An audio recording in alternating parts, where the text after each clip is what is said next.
네, 그럼 여기서 이완구 국무총리의 사퇴와 관련된 여러 가지 내용들 좀 자세하게 짚어보겠습니다. 네, 오늘 정군기 홍익대 교수, 배재대 정현정 교수 나와주셨습니다. 안녕하세요. 네, 안녕하십니까. 자, 먼저 방금 봤으니까요. 원내대책회의 얘기부터 좀 해보겠습니다. 새누리당 유승민 원내대표 신속하고 철저한 수사를 촉구를 했고 야당이 동의한다면 특검에 합의할 의사가 있다고 밝혔는데요. 어떻게 보셨습니까? 예, 그거 뭐 계속 하던 얘기로 네. 다시 한번 언급한 것 같고요.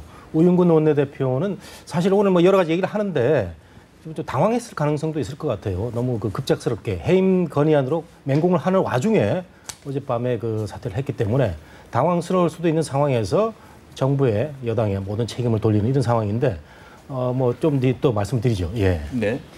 어제 황교안 법무장관이 국회 법사위에서 이 수사가 실제로는 그 성완종 리스트에만 포함되어 있는 사람들에 대한 수사 이상이 될 것이다라는 예고를 했었죠. 네. 그러니까 야당 입장에서는 수사 범위가 확대되는 것에 대한 나름대로 반대 입장을 표명을 한 것이라고 저는 보여지고요.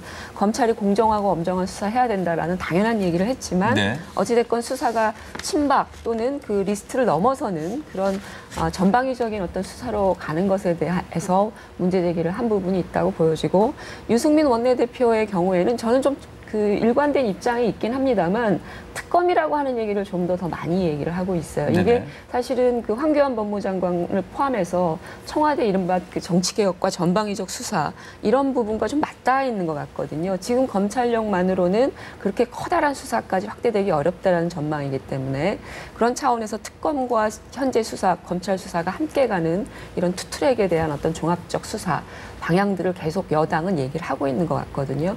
그래서 여야가 조금 좀 그 위치가 좀 바뀐 것 같아요. 제가 보기에는. 네. 네.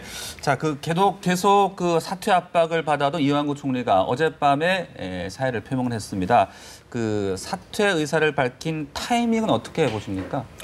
타이밍은 뭐 저는 적절했다고 보고요. 제 예상보다는 조금 빨리 그 발표를 한 것 같은데 어제 상황이 굉장히 악화가 됐어요. 여러 가지 상황이. 그 사실은 김무성 대표도 대통령 순방 기간 중에 좀 기다려보자. 그게 정치의 정도다라는 얘기를 했고 저도 그렇게 봐서 대통령 귀국 시점에 뭘 조정할 걸로 봤는데 네. 거치 결정할 걸로 봤는데 어제 그 여러 가지가 터졌잖아요. 또 뭐 217차례의 그 통화 뭐 착발신이지만 그래서 그 모르는 사람이 아니었다는 그 결정적인 증거를 또 하나 언론 통해서 나왔고 네. 그 다음에 이제 청양군수 그 후보자들과 관련해가지고 공천성 그 후원금이죠. 이게 그 나왔기 때문에 그동안에 정치인들한테 돈 받은 적 없다는 그 이완구 총리의 말이 또 거짓으로 드러나서 3천만 원 수수 그 진실과는 별개로 거짓말을 하는 총리 이렇게 급속하게 여론에 번져가지고 어제 오후 뭐 저녁 제가 어제 그 젊은 사람들하고 이제 저녁을 같이 그 먹을 기회가 있었는데 사실 젊은이들은 정치에 별 관심이 없거든요. 근데 이완구 총리의 이번 여러 가지 그 의혹에 대해서 디테일하게 모르지만 하여튼 이완구 총리는 싫다라는 분위기가 급속도로 이제 여론이 확산이 됐습니다. 네. 그런 걸 본인이 총리실 통해서 보고를 받고 결단을 내린 게 아닌가 이런 생각이 드네요. 그 어제 오전까지만 해도 총리실에서는 특별한 입장을 내놓지 않았었거든요. 그리고 뭐 사퇴에 대해서는 뭐 언급하지 않을 정도로 그랬는데 이제 밤이 되어서 저녁 때 좀 심경의 변화가 있다라는 얘기들이 언론을 통해서 나왔는데 제가 보기에는 그 새누리당 여당 내부의 이른바 지도부가 사퇴 입장을 전격적으로 결정을 하고 청와대 또는 대통령께 입장을 전달한 게 어제로 제가 알고 있거든요. 네. 그래서 아마 여당조차도 이제는 사퇴 쪽으로 총가닥을 잡으면서 이것을 오래 끌었을 경우에 실제로는 여당에게 줄 수 있는 여러 가지 정치적 부담감 이런 것들을 고민을 많이 했던 것 같아요. 그래서 그것을 뭐 시간을 좀 더 끄는 것이 무슨 의미가 있겠느냐라는 판단이 있을 것 같고요. 네. 저는 또 하나 이제 좀 그 예측이고 의혹 수준이기는 합니다만 이완구 총리에 대한 나름대로 검찰의 수사가 많이 진전이 된 거 아니겠느냐라고 해서 나름대로 그 수사에 대한 나름대로의 어떤 준비, 대비 이런 게 좀 필요하지 않았느냐라는 것이죠. 오히려 대통령께서 돌아오시고 여러 가지 일정들을 뭐 늘려가는 건 의미가 있을지 모르지만 수사를 직접 받아야 되는 입장으로서는 지금 현직 총리로 있는 것이 별로 그렇게 유리하거나 또는 준비에 도움이 되지 않을 수도 있기 때문에 저는 개인적인 이유에서도 전격적으로 좀 사퇴를 한 것이 아니냐. 그래서 여당과 이 수사에 대한 대비 이런 것들이 좀 작용했던 것이 아니겠느냐라는 거죠. 예, 지금 두 분께서 이제 타이밍을 얘기를 해주셨는데 그 어제 밤 12시가 넘어서 사의 표명을 했지 않습니까? 이 시간에 대한 거는 어떻게 좀 봐야 될까요? 글쎄요, 저는 어제 오후 들어서 급격하게 여론이 나빠지고 모든 언론에서 이완구 총리의 사퇴가 불가피하다고 이제 보도가 되는 시점에서 어제 이거 여러 가지 총리실에 얘기가 나왔습니다. 오늘 여러 가지 행사를 취소를 하고 거치가 결정될 수 있는 그런 움직임이 많이 나왔어요. 그래서 이제 밤에 네. 결심을 밤늦게 본인이 한 것 같고요. 사실 총리 거치는 대통령이나 청와대에서 이래라 저래라 할 수는 없는 그런 위치고요. 그다음에 여당에서도 그런 분위기를 많이 몰아는 가고 있지만 당신 물러나기 좋겠다 하고 그렇게 직접적으로 얘기할 수 있는 건 아닙니다. 본인의 저는 결단으로 보는데 어떤 증거가 있어서 검찰의 수사가 임박한지는 모르지만 또는 홀가분하게 내가 거짓말 의혹에서 정서적인 심판을 받았지만 법적으로는 내가 무죄를 받을 자신이 있다. 이런 시시비비 가려보자. 이런 차원에서 총리직을 내려놓겠다. 이렇게 했는데 밤늦게 이제 남미 시간으로는 이제 새로 시작되는 시간이니까 총리 그만둘 때 대통령한테는 이제 통보를 하는 게 또 예의고 원칙인 것 같아서 그런 시점이었다고 보고요. 그러나 이제 저는 이런 생각이 듭니다. 대통령한테 통지는 그렇게 하더라도 아침에 좀 이렇게 본인의 거치 표명을 하면서 또 대국민 어떤 성명을 발표하는 게 어떨까. 정말 문자 메시지 보내가지고 그만둔다 하는 건데 이런 것도 조금은 좀 아쉽습니다. 너무 늦은 시간이었잖아요. 예, 야당이 아마 오늘 물론 해임 건의안이 통과된 적은 역사적으로 우리가 없지만 실제로 야당이 오늘이나 내일 중으로 이완구 총리 해임 건의안을 발의할 수 있게 그렇게 준비할 거다라는 보도가 또 나왔었거든요. 그렇다면 이제 아마 이완구 총리 개인의 입장에서는 이 정치적으로 꼬여가는 여러 가지 이 혼란스러운 상황들 속에서 야당까지 이제 해임 건의안이 실제로 발의가 된다 그러면 또 나름대로의 어떤 사상 초유 현직 총리에 대한 해임 건이기 때문에 그 부분이 실제로 오늘 만약에 어느 정도 분위기를 타서 작동을 하게 되었을 거에 대한 정치적 부담도 좀 있었을 것 같아요. 그래서 좀 더 빠른 시점에 그만두는 부분들을 결정해서 보도한 것이 아니냐. 물론 보고는 대통령께 현지 시각, 칠레 현지 시각으로 했지만 또 그것을 알리는 과정도 그렇게 늦춰봐야 큰 의미가 없으니까 빠르게 그냥 준비를 해서 발표한 게 아닌가 이렇게 생각이 돼요. 네. 자, 이렇게 되면서 이제 오늘부터 국무회의 주재를 최경환 경제부총리가 합니다. 근데 최경환 경제부총리 같은 경우에는 어제 귀국을 했지 않습니까? 따라서 귀국을 한 시점까지 좀 기다렸다는 거에 대한 얘기도 좀 있더라고요. 여기에 대해서는 어떻게 생각하세요? 그랬을 수도 있겠죠. 우리가 이제 법적으로는 어찌됐건 총리의 직무를 대행할 수 있는 순위는 부총리일 텐데 경제부총리가 미국 출장 중이었기 때문에 돌아오는 시점과 더불어서 그것을 고민했을 수도 있을 것 같아요. 근데 이제 돌아오시자마자 사실은 지금 내각 회의, 국무회의까지 지금 주재해야 되는 그런 상황인데 그렇게까지 급박하게 결정을 할 필요가 있었을까. 그래서 그 시각을 굳이 고려했다기보다는 실제로 개인적인 어떤 판단에 의한 것이지 않았겠느냐 보고 있는 거죠. 네, 박근혜 대통령은 사회에 대해서 매우 안타깝다. 또 검찰은 확실하게 수사를 해달라고 밝혔는데요. 박근혜 대통령의 지금 속마음은 어떨까요? 박근혜 대통령의 속마음은 매우 불편하겠죠. 근데 본인만 불편한 게 아니고 우리 국민들도 불편하고 또 이번 이완구 총리의 낙마와 관련해서는 저는 대통령도 일말의 책임이 있다고 봅니다. 지난번에 대대적인 부패와의 비리에 대한 척결 이런 걸 이제 대통령이 발표를 하고 그 다음에 총리가 장관들 데리고 전면전을 이제 선언을 했는데 이게 준비가 안 됐단 말이죠. 준비가 안 된 상태에서 수사를 어설프게 하다 보니까 성완종이라는 사람이 자살을 하게 되고 이런 정치권의 부패 비리가 알려졌는데 이게 나중에 우리 사회 전반적인 개혁의 밑거름 되면 좋은데 어쨌든 간에 이런 상황이 지금 대통령이나 총리한테 부메랑이 돼 와서 굉장히 지금 정치적으로 혼란스러운 상황인데 이런 점에서 대통령의 마음은 불편하기도 하고 뭐 일말의 책임감도 느끼고 있고 뭐 할 텐데 어쨌든 후임 총리를 대통령이 좋은 사람을 잘 선택해가지고 이 난국을 좀 수습하길 바랍니다. 총리 문제로 인해서 사실은 박근혜 대통령이 집권 3년 차까지 오셨지만 실제로는 상당히 그 인사 문제 때문에 여러 가지 홍역과 같은 아픔을 계속 겪고 있는 거 아니겠습니까? 네. 최근에 박근혜 대통령 국정 지지율이 30% 후반대로 지금 내려앉았고 또 대구 주요 그 콘크리트 지지 기반이라고 하는 이른바 대구 경북 또 60대 이상의 지지율이 지금 빠지고 있는데요.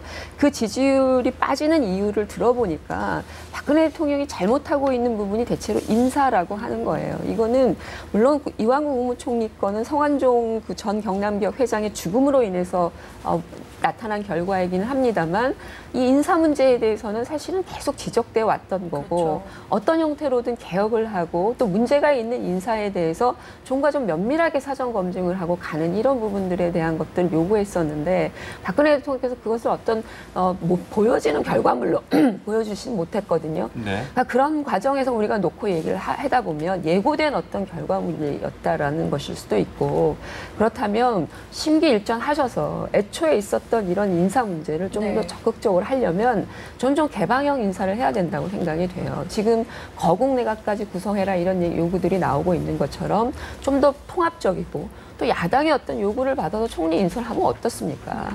그러니까 이런 부분들을 좀 전격적으로 바꿔내지 않는다라면 이런 일은 또 발생할 수도 있는 것이다. 그런 차원에서 좀 오히려 쇄신하고 스스로 인사 스타일을 완전히 180도 바꾸는 그런 계기로 좀 삼아야 되는 게 아닌가라는 거예요. 그 순방전에 이제 다녀와서 거취를 결정하겠다라고 얘기를 했지 않습니까?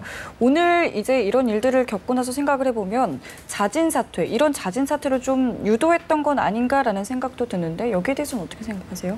글쎄요, 자진 사퇴를 유도한 거는 아닌 것 같고요. 대통령도 이제 결정하기가 어려우니까 갔다 와서 그 사이의 상황을 보고 이제 그 진퇴 여부를 결정하겠다, 거취를 결정하겠다 했는데 그 뭐 대통령 원칙적인 입장이고 네. 김무성 대표도 대통령 순방 기간 중에 총리가 그 물러난다 한 상황은 좋지 않으니까 기다려 보자 했는데 말하자면 어제 상황이 아주 안 좋았던 겁니다. 사실은 비타 500에 있는 3천만 원을 누가 봤다는 증인이 직접적으로 안 나온 상황에서 오죽하면 검찰이 뭐 기인이 나타나기를 원한다 이런 상황이 그저께까지였는데 네. 근데 어제 이제 뭐가 나왔냐면은 말하자면은 나 성완종이라는 사람 잘 모른다. 처음에 이제 다투 잘못 깬 거 아닙니까? 그 거짓말에 대한 결정적인 증거, 217차례의 그 착발심, 그 통화를 했다면은 매우 빌접한 사람이었다. 이완구는 거짓말을 잘하는 사람이다. 이렇게 어저께 터졌고요. 그 다음에 그 청양 군수 후보자들한테, 지역 정치인들한테, 뭐 불법은 아니지만 다분히 그 공천 대가성 그 의혹을 살 수 있는 후원금을 그 고액이 500만 원인데 그것도 쪼개게 해가지고 뭐 2천만 원까지 해서 이제 그 받은 이런 상황이 드러나서 매우 이제 이완구 총리 후보자는 믿을 수 없는 그 좀 뭐 부패한 정치인의 이미지가 계속 어제 입혀진 겁니다. 그래서 네. 여론이 급속히 나빠지고 인터넷 공간에서는 뭐 패러디물이 뭐 정말 돌아다닐 정도로 그래서 박근혜 정부가 감당할 수 없을 정도의 여론이 어제 오후에 급속히 나빠진 겁니다. 그래서 이제 저는 결정했다고 보는데 뭐 자진 사퇴 유도설이라든가 이런 네. 거는 뭐 언론의 추측이 아닌가 생각이 듭니다. 네. 자진 사퇴 유도설이 저는 이제 나올 수 있는 그 상황적 그 이유가 있다라고 보는데요. 그 사퇴 아니고선 사실 대안이 있습니까? 그러니까 우리가 기존에 박근혜 대통령께서도 뭐 직접적으로 사퇴해라 이렇게는 얘기할 수 없는 거지만 이완구 총리가 사실은 이 문제를 어떻게 처리해가는 과정이었는가를 아마 봤을 것 같아요, 대통령께서도. 그런 차원에서 이 과정들을 보면 사실 거짓말 또는 의혹 또 심지어는 증거인멸의 의혹 이런 것들을 계속 수습해야 되는 과정에 터뜨리거나 드러나거나 이런 것들이거든요. 그렇다면 이런 상황에서 어찌됐건 3천만 원을 받았느냐 안 받았느냐의 진위 여부는 검찰에서 수사를 하겠지만 실제로 그 과정들, 관리해가는 과정들을 봤을 때 이미 총리로서 역할을 하기는 상당히 부적절하다라는 평가를 했을 수 있을 것 같아요. 그렇다면 그 차원에서 사퇴 아니고서 무슨 대안이 있겠냐라는 걸 보면 굳이 유도하지 않았어도 그게 이미 정황적으로 나타나고 있고 국민들의 요구에도 그게 반영이 돼 있었다라는 거죠. 네, 당시에 이제 총리 후보자긴 했습니다만은 문창극 총리 후보자 때와 좀 비교를 하는 분들도 있는 것 같아요. 문창극 후보 때와는 조금 다른 그런 각도에서 우리가 접근을 하지만 실제로는 이완구 총리가 이른바 그 총리로서의 어떤 의지 이런 것들은 굉장히 강하게 드러나고 있죠. 그래서 물러서지 않겠다. 또는 뭐죠? 그 목숨을 내걸겠다라는 표현도 아마 했던 걸로 알고 있어요. 그래서 총리직에 대한 나름대로의 어떤 강한 사명감 이런 것들을 보여주면서 정면 돌파하겠다 뭐 이런 의지를 보였는데 실제로는 결과는 똑같죠. 문창극 그 후보자와 동일하게 가고 있지만 오히려 더 세게 나름대로 좀 이 관리를 할 것처럼 보였는데 결과적으로는 그러지 못한 것 같습니다. 네, 참 한때는 차기 충청권 맹주라고 불렸고요. 또 대권 주자까지 거론됐던 이 총리. 그래서 앞으로의 정치 생명은 어떻게 될까요? 예, 저는 뭐 대권 주자 반열에서는 일단 탈락을 한 걸로 보이는데 정치인으로서의 재기는 뭐 가능하다고 봅니다. 이번에 그 진실 여부와는 별개로 거짓말 논란 때문에 여론이 나빠져가지고 이제 물러나는 그런 그 셈이거든요. 그래서 지역에 가면 동정론 같은 게 좀 있을 것 같아요. 그래도 충청이 걸출한 정치인이고 우리 그 기억하시다시피 2달 전만 해도요, 그 여당의 그 아주 강력한 리더십을 가진 그 여당 원내대표였습니다. 그렇죠. 그래서 세월호 그 특별위원회 마무리한 사람이 그 이완구 원내대표거든요. 이런 거 생각하면은 이번 낙마가 뭐 야당이 웃을 상황도 아니고 우리 국민들도 그 즐길 상황이 아닙니다. 이 대통령 순방 도중에 총리가 이게 낙마하게 된 거는 우리 국민 전체의 불이익이고 불행입니다. 그래서 이런 그 상황을 좀 감안을 해야 될 것 같고 개인으로서는 매우 이제 그 진실 여부와는 관계없이 처신 잘못과 거짓말 의혹으로 이제 물러나게 됐는데 지역에서는 그 제기가 가능하다. 왜 그러냐면요. 우리나라 그 유권자들이 이성적이지보다는 굉장히 감성적이고 이 동정적인 그런 경향이 많습니다. 뭐 옥중 당선되는 나라가 우리나라밖에 별로 없어요. 이런 거 보면은 그 충청에서 그래도 이완구 좀 잘못했지만 살려주자 이런 기준이 좀 있을 것 같아요. 네. 저는 오히려 재개가 불가능하다고 생각이 정말요? 되는데요. 그 네. 충청의 그 가장 이완구 총리에 대한 나름대로의 이른바 이 감성이 완전히 돌아선 계기는 성완종이라고 하는 사람을 잘 모른다. 이거예요. 그러니까 의리 없는 사람. 네. 어떻게 알고 지내면서 지역에서 다 뻔연히 알고 있는데 그걸 모른다라고 공경하게 얘기할 수 있는. 그러니까 충청도 민심은 이른바 의리 없는 사람을 용서하지 않는 그런 게 있어요. 박근혜 대통령이 실제로 충청에서 지지율이 급부상할 때도 원칙, 약속, 신뢰 이런 키워드였거든요. 그게 네. 이제 충청의 어떤 민심에 상당히 자극을 줬고 그게 좋은 효과로 왔었는데 그 의리 없는 사람으로 이미 낙기 찍혔기 때문에 이런 과정에서 사실은 정치적 지지를 끌어내야 되는 이완구 총리가 어떤 방식으로 접근할 수 있을지 모르겠으나 이미 충청에서는 상당히 여론이 안 좋은 상황인 것 같아요. 네. 지금 동정, 의리 말씀하셨는데 반론 제기 좀. 상처가 좀 크진 않을까도 싶습니다. 예, 반론 제기 좀 하겠습니다. 예. 물론 이제 대전에 이제 또 대학에 계시니까 그 민심을 저보다 더 잘 알 수는 있겠지만 우리나라 유권자들이요. 그 제가 아까도 말씀드렸듯이 이성적이보다는 이제 감성적이고 또 이 굉장히 이게 정서적으로 조금 안 된 정치인에 대해서는 그 재기의 기회를 많이 주고 있습니다. 대표적인 예가 김태호 그 의원인데요. 지금 새누리당 최고위원이죠. 김태호 의원이 비슷합니다. 박연차 게이트 때 나는 박연차 잘 모른다 그랬거든요. 모른다 그랬는데 결정적인 사진에서 뭐 다른 증거도 아니에요. 사진에서 박연차 씨하고 같이 있는 사진이 찍히는 바람에 김태호 총리 후보자 거짓말을 했구나 하는 그 상황에서 낙마를 했거든요. 근데 그 뒤에 한번 보세요. 김태호 총리 후보자 당당히 지역 그 재보선에서 김해에서 그 당선돼 가지고 국회로 돌아와 지금 맹활약하고 있고요. 박지원 의원 같은 경우도 대북 송금 때문에 그 호남 유권자들한테 아니 박지원 의원이 그렇게 돈을 많이 뭐 챙겼었어 이런 그 부패 그 정치인으로 한번 찍혔었는데 그 뒤에 또 목포에서 아주 열화와 같은 그 성원으로 한때는 문재인 대표와 맞먹는 득표도 보이고 굉장히 가능하다고 봅니다. 네. 그게 뭐 정치적인 판단을 내릴 때 망각을 얼마나 많이 하느냐 유권자들이 잘 잊어버릴 수 있느냐. 근데 제가 말씀드린 건 이완구 총리의 건은 일단 지역에서 신뢰를 잃어버렸다고 아까 제가 말씀드렸잖아요. 의리 없는 사람이라고 하는 거는 사실은 쉽게 잊혀지지 않는 건이거든요. 그러니까 예를 들어 어떤 게이트에 연루됐다 뭐 이렇다라고 하면 시간이 지나고 사실 대북 특검 같은 경우에는 또 정치적으로 다르게 지역 유권자를 해석할 수 있거든요. 그러니까 그런 여러 가지 정황적 조건에 따라서 제기가 가능했지만 이거는 실제로 너무 잊기 어려운 확실한 이미지를 준 거거든요. 충청 사람들에게는 더군다나 충청도 사람들의 말투는 다 그래요라고 이런 것들. 그러니까 네. 충청 지역민들의 아주 그 나름대로의 여러 가지 그 자극을 할 수 있는 심정적인 자극을 할 수 있는 그런 어떤 대응들을 해 보이면서 완전한 신뢰를 잃어버렸고 아주 머릿속에 오래 기억에 남을 것 같다는 얘기들을 많이 하세요. 뭐 충청 민심에 대한 거는 뭐 차차 보면은 알 수 있을 것 같고요. 일단은 다음 주에 있을 이 재보선에 관심이 쏠리고 있습니다. 어떻게 영향이 좀 미쳐질 것 같으세요? 어떠세요? 사실은 그 이완구 총리 총리가 계속 있었으면 그 야당은 그 좋은 그 호재를 가지고 계속 밀어붙일 수 있는 상황이 됐는데 이제 상황이 변했습니다. 좋은 호재가 없어져 버린 거죠. 그 타겟이 없어져 버려서 이게 새로운 그 전략을 짜야 될 텐데 저는 처음에는 이제 그 여러 가지 재보선에서 여권이 약간 승리가 가능하지 않을까 생각했는데 성완용 그 게이트 터진 뒤에 0대4 이렇게 나왔는데 0대4 분위기 속에서 야당이 못 이기면은 또 뭐 여러 가지 뭐 문제가 있다 생각이 되는 와중에 이제 타겟이 없어져 버렸다. 그렇다면은 굉장히 혼전박빙으로 갈 상황이 크고요. 그 야당은 굉장히 내심 그 당황스러울 겁니다. 그래서 새로운 전략, 지역 일꾼론이 정책인지 이런 걸로 가야 되는데 제가 오늘 우영근 원내대표의 아침 그 모두 발언을 좀 들어봐도 조금은 중도 전략이 좀 미흡하지 않나. 계속 그 정부 여당에 대한 모든 책임, 뭐 광화문 시위와 관련해 가지고 그 경찰에 대한 문제점만 얘기하고 있는데 태극기가 불태워지는 나라에서 야당이 경찰에 대한 문제점을 제기하는 것은 뭔가 국민 정서를 잘 모르고 있다는 얘기거든요. 그런 점을 좀 고려하면 뭐 저는 그 박빙의 혼전 싸움이 네. 될 것 같아요. 그 네. 새누리당 여의도 연구소에서 최근에 이제 지역별 그 재보선이 이루어지는 지역 4곳에 대한 여론조사를 했던 모양이에요. 근데 대체로 야당 후보를 상대적으로 많이 앞섰던 게 사실은 이완구 총리권 이전 문제거든요. 예.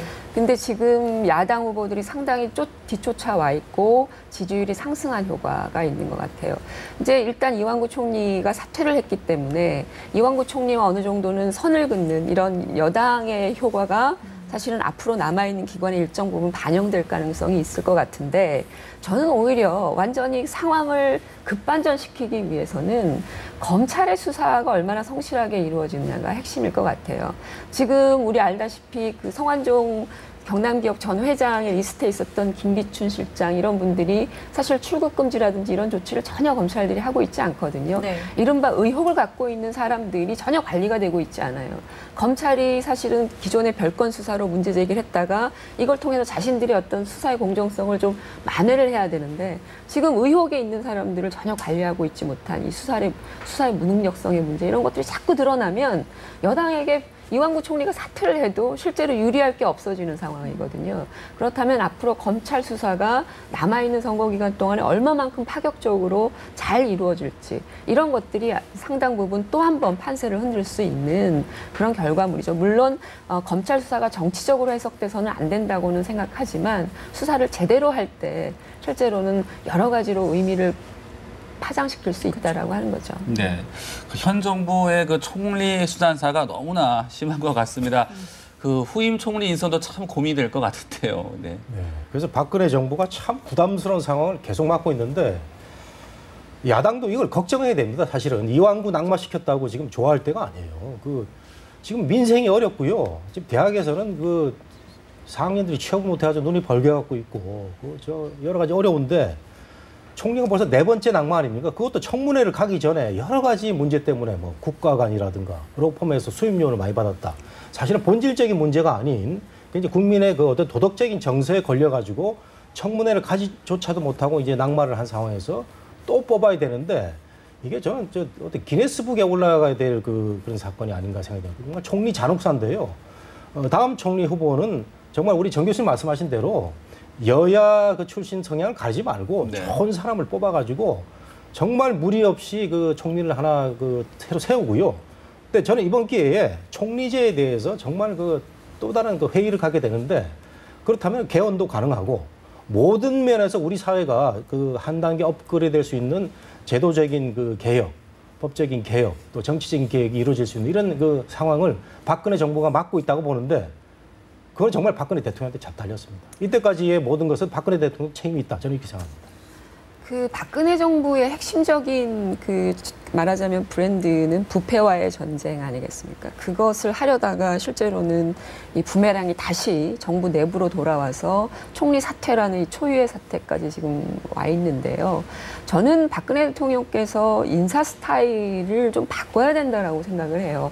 기존에 해왔던 여러 번의 그 방법론과 그런 스타일로 총리 인사를 또 하게 되면 똑같은 일이 반복될 가능성이 있다라는 그런 나름대로 교훈이 있다고 생각되고 또 하나는 이번에는 총리 인사만 중요한 게 아니라 제가 볼 때는 내각 자체도 사실은 바꿔줘야 한다라고 생각이 되거든요. 이른바 지금 뭐 거국 내각 구성이라고 하는 그런 얘기들도 나오고 있지만 그런 수준까지 갈 수 없다면 내각 총사퇴뿐만 아니라 좀 뭔가 쇄신을 해서 새롭게 방법을 바꿔서 국민들께도 지금 낮은 정부에 대한 불신도 좀 올려주고 이렇게 가야 되고 또 여야에서 추천을 받으면 어떻습니까? 총리 추천을 받아서 사실은 사전 검증을 꼼꼼히 해서 가면 되고요.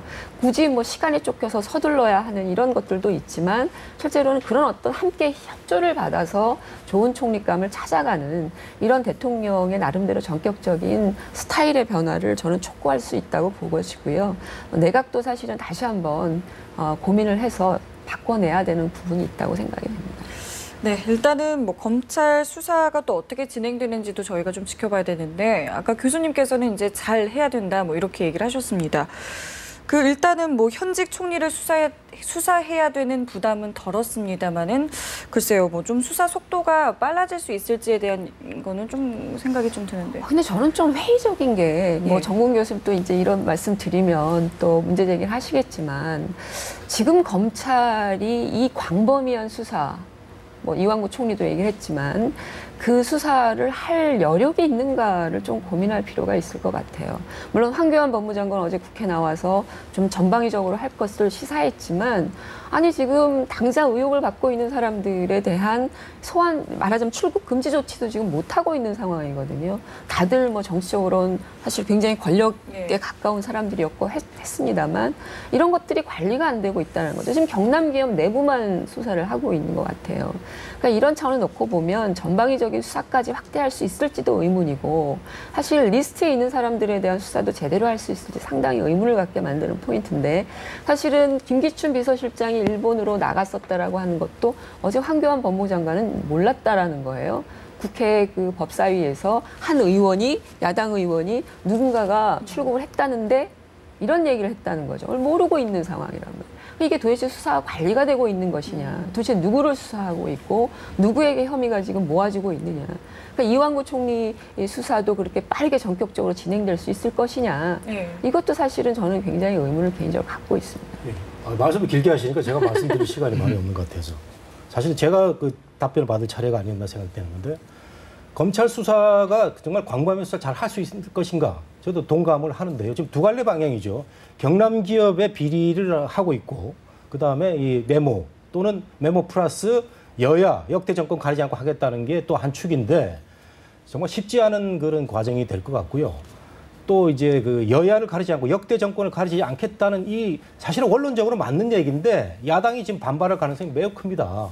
왜 물타기를 하느냐? 야당이 반발하면은 또 누가 손해 보느냐? 이게 국민이 손해를 보는 거거든요. 왜냐하면은 지금 국회에서의 모든 일은 여야가 합의 내지는 협의를 하지 않으면 절대 이루어질 수가 없는데 야당이 만일 반발을 하게 되면은 야당이 저 국회 여러 가지 일에 협조를 하지 않습니다. 그렇다면은 공무원 연금 개혁이고 노사정이고 연금 개혁이고 다 지금 물 건너가는 상황이 되기 때문에 검찰이 원론적으로 하겠다 해놓고 저는 또 용두사미에 빠질 가능성이 있는데 우리 국민들이 지금 연금개혁, 공무원개혁 다 이거 미루더라도 그거 정치개혁 뿌리를 뽑아야 된다고 했을 때는 검찰이 해야 되는데 과연 그럴 만한 의지가 있는지 또 대통령이 지금 3년 차에 한번 삐끗했는데 또 한번 밀어붙일 수가 있는지 정말 여러 가지 그 힘든 상황을 맞고 있는 게 지금 이 상황인 것 같아요. 검찰에게 또 이제 그 가해지는 여러 가지 의혹 중에 하나는 제가 볼 때는 이거 혹시 또 균형 수사하는 거 아니냐. 여야의 대충 그 정치인들의 숫자 맞춰서 대충 수사 종결하고 가는 거 아니냐라는 그런 얘기가 나오고 있거든요. 그러니까 가감 없이 실제로 검찰 수사는 정치적인 나름대로의 어떤 독립성을 보장받아야 되는 상황이거든요. 대통령께서도 말씀하시지 않았습니까? 정치개혁 하듯이 제대로 된 조사를 해야 된다라고 주장을 하셨기 때문에 제가 볼 때는 정치적 입장을 떠나서 엄정하고 공정하게 수사 과정을 관리하고 네. 할 수 있는 만큼 해야죠. 지금 국민들 입장도 뭐냐면 그냥 대충 수박 겉핥기식 하지 말아라. 우리 정치에 지금 뿌리 박혀 있는 이 문제를 완전히 이번 드러내야 된다는 게 국민들의 입장이고 또 분노하고 있거든요. 그렇다면 당연한 정치적으로 말씀인데. 그 부분을 하기 위해서 검찰이 제대로 된 수사 관리를 해야 되고 저는 그게 예를 들어서 지금 현재 검찰만으로 힘들다면 수사팀도 보강해야 된다고 생각합니다. 그래서 수사팀을 보강해서라도 제대로 된 조사를 해야 된다고 봅니다. 아니, 이건 뭐 당연한 말씀인데 제가 하나 여쭙고 싶은 그러면은 왜 야권에서는 특검을 왜 먼저 선제적으로 안 들고 나오는지 난 그게 저는 이상해요. 그것을 분명히 문제 제기를 했습니다. 야권에게도 특검을 할 필요성이 있다라고 보는데 사실은 특검이라고 하는 것이 이제 정치적으로 대통령이 실제 특검을 임명할 수 있다라는 여러 가지 구조적 조건 그리고 이게 예를 들면 검찰에 대한 불신하고도 관계가 있는 건데 그럼 예를 들어 대통령이 직접 그 임명하는 특검이 실제로 얼마만큼 제대로 수사할 수 있느냐라고 하는 문제 제기를 아니, 하고 근데 있는 정 교수님 것이고 논리라면은 지금 검찰도 못 그거는 믿겠다. 제 논리가 아니라 야당의 논리고 특검도 못 믿겠다. 저는 실제로 그 부분을 찬성하지 않습니다. 저는 특검도 해야 된다고 누누이 방송에서 강조하는 거 보셨잖아요. 예. 근데 야당은 이제 그런 차원에서 반대를 하고 있는 것이고 저는 특검이 필요하다면 특검을 가야 된다고 생각합니다. 네, 철저한 수사를 통해서 부정부패 찾기의 계기가 될 수 있을지 앞으로 좀 지켜보겠습니다. 도움 말씀 고맙습니다. 네.